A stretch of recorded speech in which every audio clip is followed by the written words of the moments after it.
Hey guys, it's Cam Kane. Welcome to the 64-team tournament in NCAA football, where we'll be kicking it off in the South region with the number 1 overall seed LSU taking on Louisiana Tech in an all-Louisiana battle in the first round, 1 versus 16 seed. This year's Heisman winner, Joe Burrow, starting early in the game, going deep and completing the pass deep inside the 20. And then going deep again to his tight end, who was going to get into the end zone for a touchdown. So it looks like LSU are going to run away with this one comfortably. Joe Burrow, 368 yards with 3 touchdowns late in this game, and he's going to end up being the player of the game. 315 yards through the air, 3 total touchdowns, and it's going to be LSU taking it 38-7.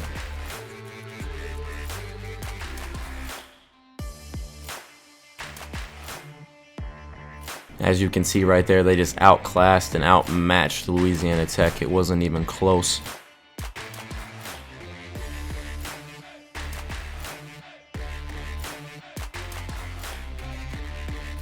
And the next matchup is going to be the 8-9 matchup between Miami of Ohio and Washington State. So early on, you already see this Washington State passing attack going deep to the end zone and scoring early, and also running it in through the quarterback, getting into the end zone, and that's going to do it. As you can see, 35-23 Washington State passing attack, just a little too much for Miami of Ohio, and the true freshman quarterback Brett Gabbert could not get it done. Anthony Gordon with the player of the game, 440 yards through the air and 4 total touchdowns.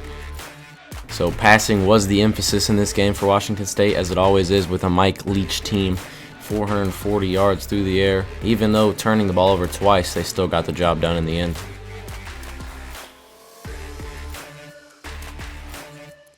So that means LSU and Washington State will be matching up in the next game in the New Orleans Bowl. But we move on to 2 of the biggest name schools against each other, but not the greatest of years. That is Michigan and Florida State.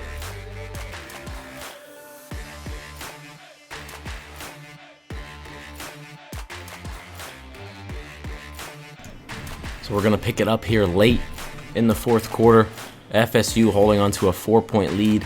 As you can see right there, it's been a big explosion of yards in this game. Almost a combined 1,000 yards for the game for both teams. Down to a minute 14 now, 4th and 4. So they need a first down right here to keep moving the chains and have a chance to come back in this game.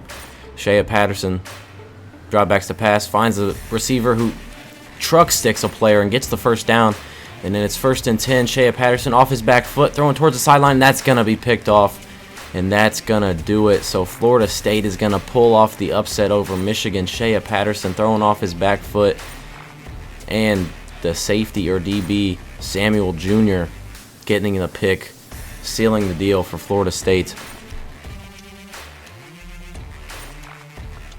So Florida State hoping this upset win can, kickstart their season in this 64-team tournament, where they can maybe have a Cinderella story and keep moving on.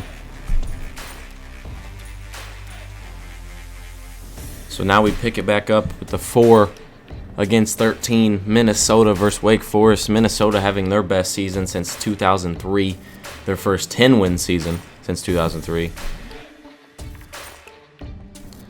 This is another game we'll pick up late in the fourth quarter as it's tied 24-24. And it ends up going to overtime. Wake Forest take a shot at the end zone on 3rd down, and that's going to fall incomplete. And, a false start right here as they're about to take the field goal attempt. So let's see if that affects the field goal. They move back 5 yards. Let's see if that is a deciding factor. In the snow, is he going to be able to make this field goal to take the lead in overtime? Wake Forest, the kick is up, and it is good. So Wake Forest take the lead. Minnesota drop back to pass on 1st down, get sacked 8 yards. Tanner Morgan holding on to the ball and gets sacked again 2 times in a row.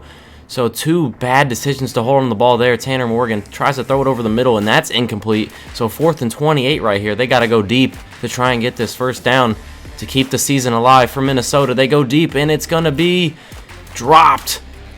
Pick dropped, tipped away, and Wake Forest is going to get the upset and keep their season alive. So the great season of Minnesota is going to be shut down by Wake Forest. And that's another upset. So 2 upsets, and it's going to be FSU versus Wake Forest in the Texas Bowl.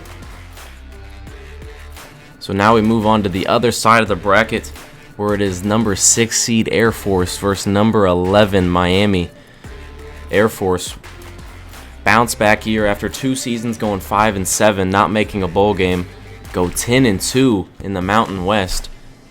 And we skip ahead to the final, and it is Miami taking it over Air Force 34-17. Miami shutting down that Air Force running attack, not letting it get going, and it's going to be a victory for Miami. So they try and turn their season around after an upset over Air Force. So we move on to the 3 and 14 seeds, which are Auburn versus Western Michigan. Auburn coming in the game 9-3. And their 3 losses coming against top 10 teams. So, they're not looking too bad. That's what gets them the 3 seed, because all their losses coming against good teams from the SEC. And Bo Nix is the first true freshman quarterback Auburn has started since 1946. But it looks like Auburn are going to take it 42-13. The defense was just too much for Western Michigan to get anything going. Bo Nix, the true freshman quarterback, gets it done.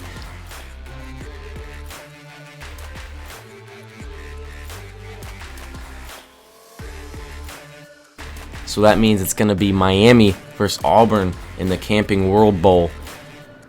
But we move on to the 7-10 matchup, Oklahoma State versus Missouri. Oklahoma State went 8-4 on the year, 3rd in the Big 12. Chuba Hubbard, 1,900 yards rushing, 21 touchdowns. So we picked this up late in the 4th.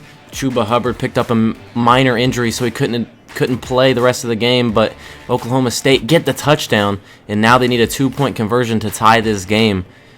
They're hoping they can win so they can get their star running back next game. And here it goes, the 2-point conversion out to Landon Wolf, and he is going to make the catch in the side of the end zone, gets both feet down in the end zone. So he gets the touchdown and the 2-point conversion to keep his team alive and go to overtime.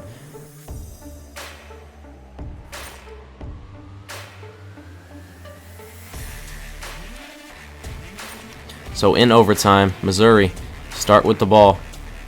They're backed up on a 3rd and 18, looking for an option here. Go deep down the right, and that's going to be dropped. So a bad drop at a bad time, and now they're going to have to kick a deep field goal right here. And the kick is up, and it is no good. It is wide left. So OK State, all they need is a field goal as their quarterback scrambles out and just throws it away. He's not trying to force anything here. They're in field goal range. He trusts his kicker from this left hash to knock it down, even though they are 0 for 1 on the day. But the kick is up, and it is good. So OK State moves on.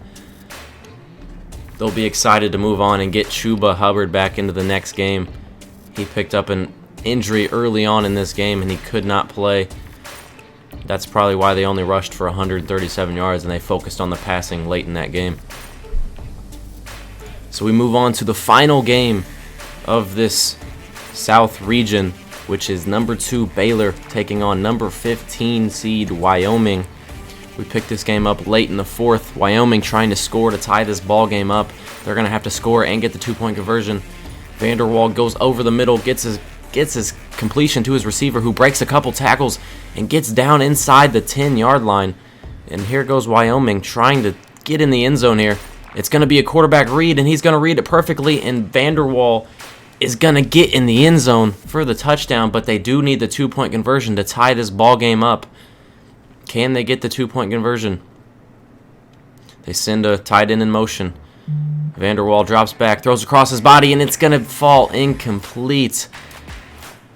But they do get the ball back after calling all 3 timeouts and stopping Baylor on the other end, so they're going to have to Finds something here. Vanderwall goes deep towards the sideline, and that's going to be picked off. So Baylor are going to hang on to this one just barely. The safety coming over and getting both feet down just inside and getting that interception. So Baylor are going to win this game, forcing 3 turnovers. So that means OK State and Baylor will be facing off in the Alamo Bowl. On technical terms, we had 4 upsets: the 9 over the 8, the 12 over the 5, the 13 over the 4, and the 11 over the 6. So a lot of upsets here in the first round of the South region. But thanks for watching. Make sure you click that subscribe button and that notification bell if you are enjoying the tournament and you don't want to miss a video. And we'll pick up next time out in the Midwest region with the number 2 overall seed in the tournament in Ohio State.